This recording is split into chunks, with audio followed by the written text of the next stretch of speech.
Dadi wong Islam yamin ngene ae Pak.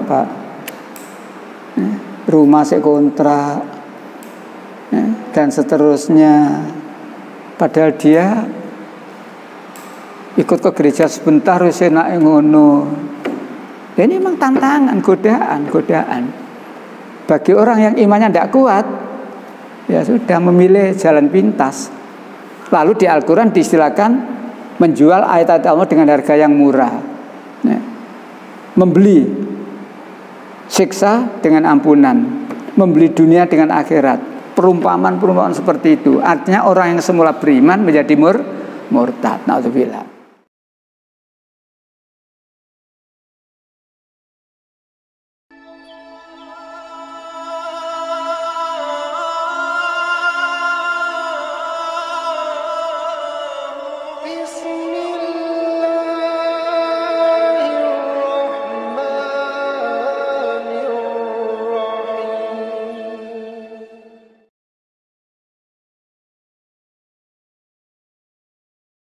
Baik. 68 ayat 8. 68 ayat 8. Sikap kita kepada mereka seperti itu harusnya. Maka janganlah engkau patuhi orang-orang yang mendustakan ayat-ayat Allah.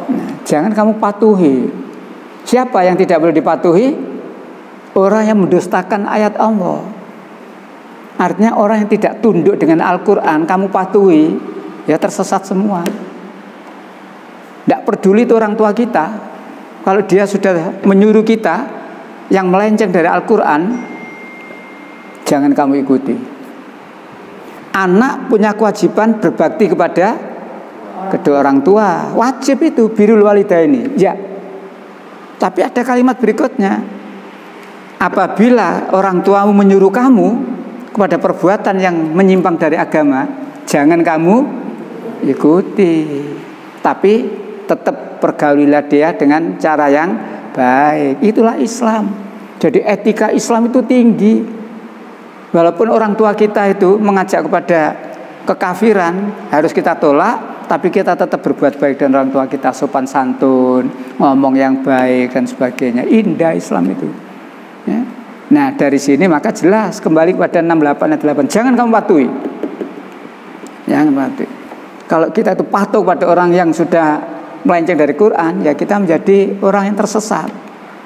Lanjut 76 ayat 24. Surat 76 ayat 24. Maka bersabarlah untuk melaksanakan ketetapan Tuhanmu, dan janganlah engkau ikuti orang yang berdosa dan orang yang kafir di antara mereka. Bersabarlah kamu untuk tetap mengikuti ketetapan Tuhanmu. Artinya ayo istiqomah. Menjadi orang Islam yang sungguh-sungguh harus istiqomah. Memang tantangannya, godaannya berat. Ya. Jadi 76-24 ini rasakan betul. Ya. Bersabarlah kamu. Ya. Ini. Orang kadang-kadang tidak sabar. Jadi wong Islam yamin ngene ae Pak. Ya. Rumah sik kontrak, ya. Dan seterusnya. Padahal dia ikut ke gereja sebentar wis enake ngono. Ini memang tantangan, godaan. Bagi orang yang imannya tidak kuat, ya sudah memilih jalan pintas. Lalu di Al-Quran diistilahkan menjual ayat-ayat Allah dengan harga yang murah, ya. Membeli siksa dengan ampunan, membeli dunia dengan akhirat. Perumpamaan seperti itu. Artinya orang yang semula beriman menjadi murtad. Na'udzubillah. Sampai di sini Bapak, monggo.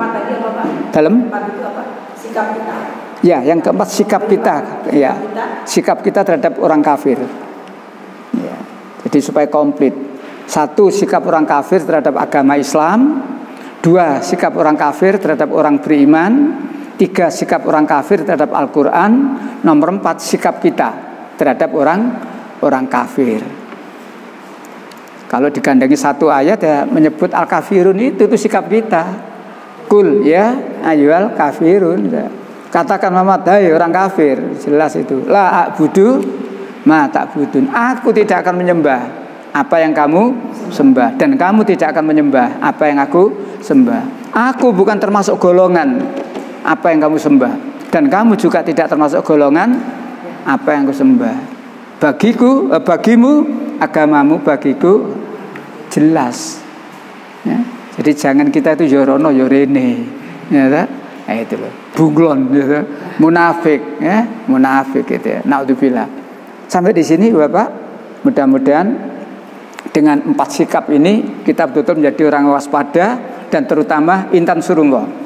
Tolong agama Allah. Dengan begitu yansurkum, Allah pasti menolong kita dan meneguhkan kedudukan kita. Kedudukan bukan jabatan dunia. Yang dimaksud yansurkum, Allah akan meneguhkan kedudukanmu. Kita menjadi orang yang mulia di dunia dan mulia di akhirat. Bukan kedudukan jabatan dunia. Jadi camat, gak mudun-mudun, malah muda, enggak. Tapi yang dimaksud yansurkum, Allah akan meneguhkan kedudukanmu. Kita menjadi orang mulia di dunia. Kalau ngomong mulia itu kadang-kadang orang disegani orang. Kalau menurut masyarakat, ini karena apanya Bapak Ibu? Orang disegani orang, dipandang mulia itu dilihat dari apanya? Kekayaan. Biasanya kan itu ya. Nah, tapi menurut Al-Quran tidak. Allah membuat ukuran inna akramakum indallahi atqakum. Sesungguhnya orang yang paling mulia di sisi Allah adalah yang paling takwa. Presiden takwa mulia. Menteri agama takwa mulia. Presiden gak takwa neraka. Menteri agama gak takwa neraka. Tukang becak takwa mulia. Tukang becak gak takwa neraka. Wis nek dunya soro. Memang itu ukurannya inna akramakum indallahi atqakum. Makanya takwa itu banyak sekali disebutkan dalam Al-Qur'an itu. Dan ketika Allah menyebut takwa digandengi haqqa tuqatihi, dengan sebenar-benarnya takwa, biar tidak takwa etoan. Demikian kajian kita pada siang hari ini. Semoga dengan tahu sikap kita ya, 1, 2, 3, 4 tadi betul-betul ya, kita merasa punya tanggung jawab besar terhadap diri kita, keluarga kita, masyarakat kita, dan agama kita. Dan dijamin oleh Allah kita pasti bahagia dunia sampai akhirat. Kita akhiri dengan baca hamdalah. Alhamdulillahirabbil alamin. Subhanakallahumma wa bihamdika asyhadu an la ilaha illa anta astaghfiruka wa atubu ilaik. Assalamualaikum warahmatullahi wabarakatuh. Waalaikumsalam warahmatullahi wabarakatuh.